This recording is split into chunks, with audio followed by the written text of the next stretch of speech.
பாரம்பரிய திருவள்ளுவர் குல வம்சம் பிரசன்ன ஜோதிடர் சுப மாரிமுத்து திருப்பூரிலிருந்து இந்த பதிவு உங்களுக்காக.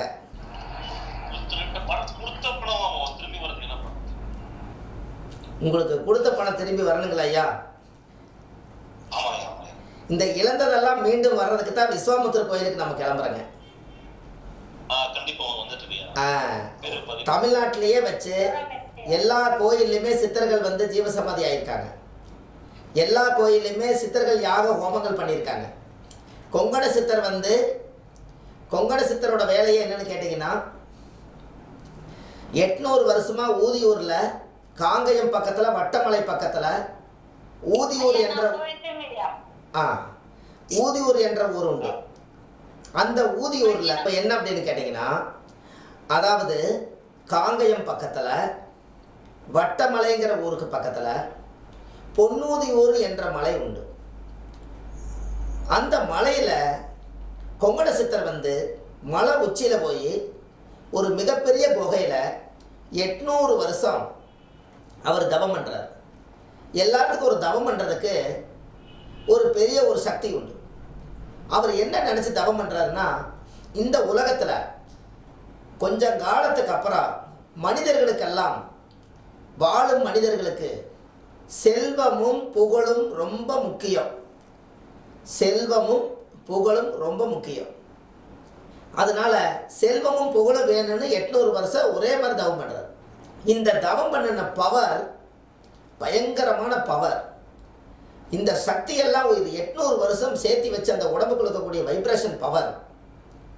இவர் என்ன பண்ணிடுறாரு, 800 வருஷத்துக்கு அப்புறம் இந்த உலகத்தில் நான் வாழ்ந்தது போதும், இதுக்கு மேலே நான் அடுத்த பிறவி எனக்கு வேண்டாம் அப்படின்னு சொல்லி நேராக திருப்பதி வெங்கடாஜலபதி கோவிலில் போய் ஜீவசமாதியாகிறார்.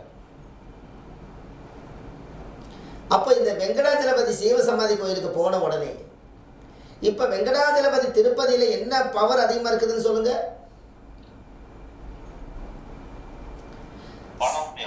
செல்வமும் புகழும் உள்ள சாமி என்ன சாமி? செல்வமும் புகழும் உள்ள சாமி என்ன சாமி இப்போ அதிகமா?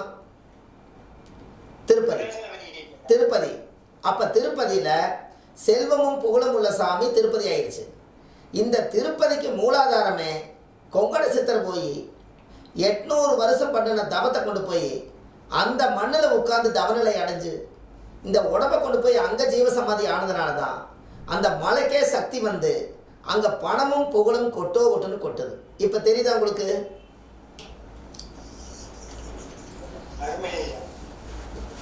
இந்த விவரங்களை எல்லாம் ஜோதிடராக நீங்கள் இருக்கிறதுனால ஓரளவுக்காவது நீங்கள் கொஞ்சம் தெரிஞ்சு வச்சுக்கோங்க. ஏன்னா இந்த பொன்னூதியூர் மலையில் என்ன ஒரு செல்வாக்குன்னு கேட்டிங்கன்னா, இந்த மலையில் இவர் ஏன் இங்கே வந்து இருந்தாருன்னு ஒரு ஆராய்ச்சி பண்ணணும். முயல் வேட்டையாடுறதுக்காக போயிருக்காங்க. இந்த முயலை பூராமே கட் பண்ணி குழம்பு கொதிக்க வச்சுருக்காங்க வேட்டையாடுறவங்க. அப்போ அந்த காலத்தில் கரண்டி இல்லை. ஒரு குச்சி எடுத்து அந்த குழம்பை கிண்டி விட்டுருக்குறாங்க. கிண்டி விட்ட குழம்புல இருக்கிற முயல் எல்லாம் துள்ளி ஓடி இருக்குது உயிரோட. ஐயோ முயலை பிடின்னு எல்லாம் ஓடி போய் பார்க்கும்போது முயலை போய் பிடிக்க போயிட்டார். அப்புறம் கொஞ்சம் சிந்திச்சு பார்த்ததுக்கப்புறம் இந்த குச்சி எடுத்து கிளறினதுக்கு அப்புறம் தானே இந்த செத்த உயிருக்கு இந்த உயிர் வந்ததுக்கு இந்த குச்சி மூலிகை குச்சி தானே காரணம். அப்போ இந்த மூலிகையில் என்னமோ ஒரு சக்தி இருக்குதுன்னு பார்க்கும்போது அந்த மூலிகை தான் சஞ்சீவி மூலிகை. சாகாத மரம் பெற்ற சஞ்சீவி மலை. அந்த சஞ்சீவி மரம் வந்து இந்த பொன்னூதியூர் மலையில் இருக்குது. அதனால அங்கே வந்து கொங்கண சித்தர் வந்து 800 வருஷமாக அந்த சஞ்சீவி மலையில் இருக்கக்கூடிய அந்த குரலில் கவச குண்டலத்தோடு அவர் அவ்வளோ காலம் இங்கே வாழ்ந்திருக்கார். அப்போது இந்த சமாச்சாரம் இது எவ்வளோ பெரிய ரகசியம்னு பாருங்கள். அப்போது இந்த யாருக்கெல்லாம் மரண பயம் இருக்குதோ, எனக்கு ஆயுள் சீக்கிரம் போயிருங்கிற எண்ணமோ, ஜாதகத்தில் யாருக்கு மாரக திசை நடக்குதோ, யாருக்கு வந்து ஒரு நாளும் செத்து பிழைக்கிறோன்னு நினைக்கிறாங்களோ, அவங்க வாழ்க்கையில் ஒரு நாளாவது பௌர்ணமி அன்னைக்கு அந்த பொன்னூதியூர் மலையில் போய் ஒரு நாள் தங்கி அங்கே 12 மணிக்கு மூலிகை ரசம் கொடுக்குறாங்க. அந்த ரசம் வந்து நிறைய மூலிகை தட்டி ரசம் வச்சு கொடுக்குறாங்க. ஒரு டம்ளர் குடித்தா அந்த உடம்புல ஆயிரக்கணக்கான மூலிகை போட்டு ரசம் வச்சதில் எந்த உடம்புல என்ன நோய் இருந்தாலும் பட்டு போகுது. அந்த கோவிலில் ஒரு சந்திரகாந்த கல் இருக்குது. அந்த சந்திரகாந்த கல்லில் பௌர்ணமி அன்னைக்கு ஒரு சக்தி இறங்குது. அந்த கல்லில் உடம்புல தலகாணி வைக்காமல் தூங்கி எந்திரிச்சு வந்தீங்கன்னா அவ்வளோ ஒரு வைப்ரேஷன், மனம் ஆரோக்கியமாக இருக்குது. சித்தருக்கும் 12 மணிக்கு பூஜை பண்ணுறாங்க. இது எல்லாமே இது கொங்கண சித்தருடைய ரகசியம். இந்த விவரமெல்லாம் உங்களுக்கு தெரியணும் அல்லவா?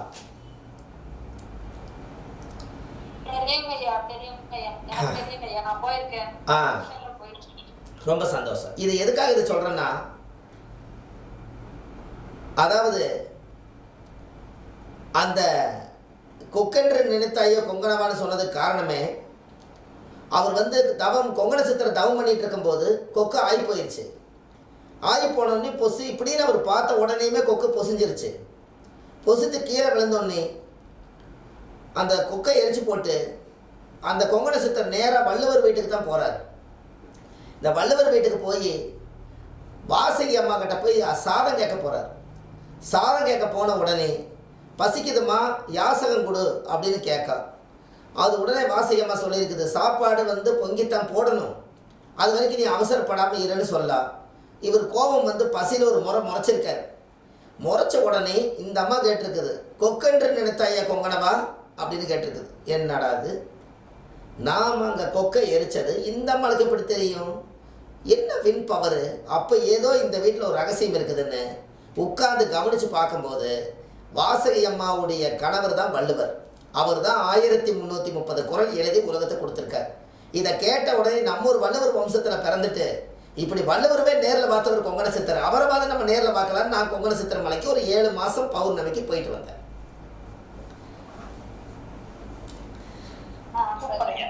அதே போலங்க ஐயா, அந்த திருவோட்டுல நீங்க என்ன நினைச்சு வேண்டுதல் வச்சு ஒரு பைசா போடுறீங்களோ அது கண்டிப்பா அடுத்த மாசம் பௌர்ணமிக்குள்ள நடக்குதுங்க ஐயா.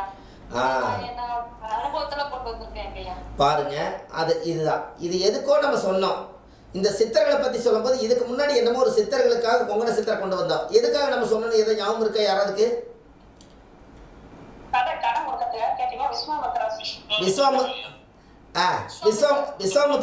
விஸ்வாமுத்தருக்காக நம்ம ஒவ்வொரு சித்தர்களுடைய மகிமை பற்றி சொல்லிட்டு வந்தோம். ஐயா பணம் திரும்பி கிடைக்குமான்னு கேட்டார். பணம் மட்டும் இல்லை, வாழ்க்கையே திரும்பி கிடைக்கும். ஏன்னு கேட்டிங்கன்னா, அவர் விஸ்வாமுத்தர் அவரு நினச்ச யாகம் என்னென்னா, இந்த உலகத்தில் ஏமாந்து போயிடுவாங்க மக்கள். பெண்களை ஆண்களை ஏமாத்திடலாம், ஆண்களை பெண்களை ஏமாத்திடலாம், மனசவே ஏமாத்திடலாம். இந்த ஏமாத்திட்டாங்கன்னா இதுக்கெல்லாம் நாம் ஒரு ஆசீர்வாதம் பண்ணி இழந்ததை மீண்டும் பெறுவதற்காக நாம் ஒரு உலக மக்கள் நலனுக்காக ஒரு யாகத்தை நடத்திடுவோம்னு சொல்லி அங்கே வச்சு தான் இழந்ததெல்லாம் மீண்டும் பெறணும்னு சொல்லி விஸ்வாமுத்தர் யாகம் நடத்தின கோயில் தான் விஸ்வாமுத்தர் கோயில். அப்போ அது எல்லாமே நமக்கு திரும்ப இழந்ததெல்லாம் மீண்டும் கிடைக்குங்கிற இடம் தான் விஸ்வாமுத்தர். அதனால தான் உங்களுக்கு பணம் ஏமாந்துட்டேன், வாழ்க்கையில் நான் நினச்ச கணவனை நான் ஏமாந்துட்டேன், அவர் என்னோட வாழ்ந்தவர் என்னை விட்டு போயிட்டாரு, என்னுடைய குடும்பத்துக்குள்ளே ஒருத்தர் வாழ்ந்தவர் என்னை விட்டு போயிட்டாரு, என்னுடைய மனைவி என்னை விட்டு போயிடுச்சு, இப்படியெல்லாம் இருந்தவங்களுக்கெல்லாம் திரும்ப கொண்டு வந்து அதே இடத்துல சேர்த்தக்கூடிய சக்தி தமிழ்நாட்டுக்குள்ளே விஸ்வாமுத்தருடைய கோவிலுக்கு மட்டும் அந்த பவர் உண்டு. அப்போ உங்களுக்கு பணம் திரும்ப கிடைக்குங்கிற நம்பிக்கை இருக்குது இல்லைங்களா? 1 மாதம் தான் நீங்கள் போங்க, அடுத்த மாதம் நம்ம கிளாஸ்குள்ளேயே பேசிக்கலாம். 1 மாதத்துக்குள்ளே உங்களுக்கு என்னென்ன சின்ன சின்ன மாற்றங்கள் நடக்குதுங்கிறத நல்லா உணரலாம். அந்த காலத்தில் சித்து என்னங்கம்மா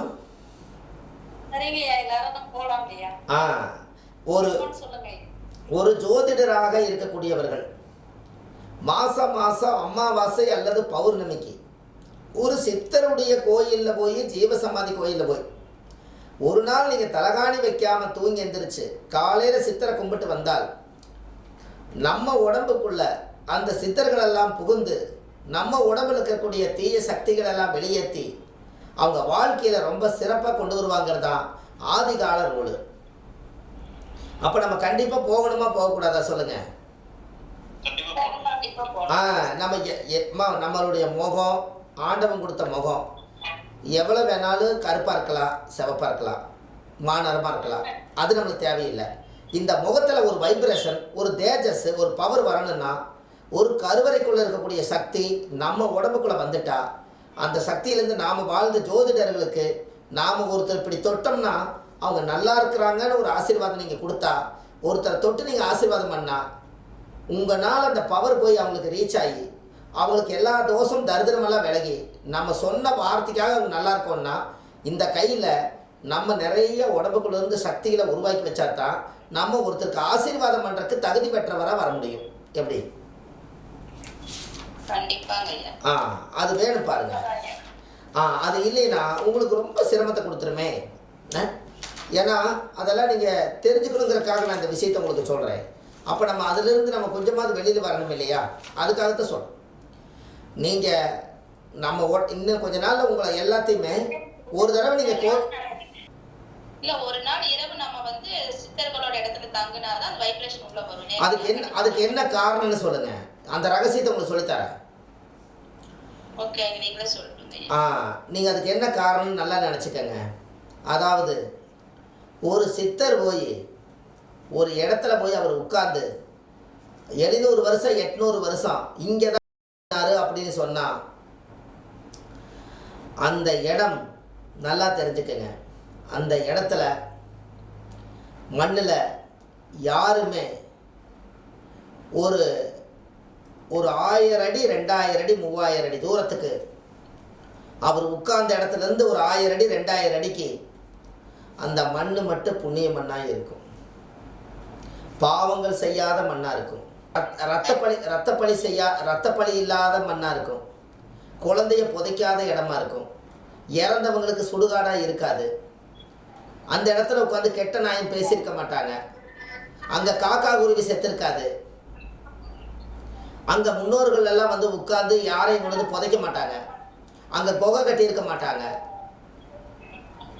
அங்கே எல்லா தோஷங்களும் இல்லாமல் அந்த சுத்தமான புண்ணிய மண்ணாக இருந்தால் மட்டும்தான் அந்த இடத்துல சித்தரை உட்கார்ந்து அங்கே இருந்து வைப்ரேஷனை உலகத்துக்கே கொண்டு போய் சேர்த்துவாங்க. எப்படி?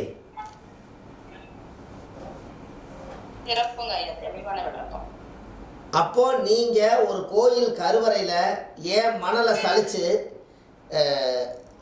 சலிச்சு நீங்கள் வந்து கருவறையில் போட்டு சாமி மேலே உச்சவரை அழைக்கிறதுக்காக கீழே ஒரு 5-10 அடி தோண்டி ஆற்று மணலெல்லாம் உள்ளதைக்கு போடுறீங்க.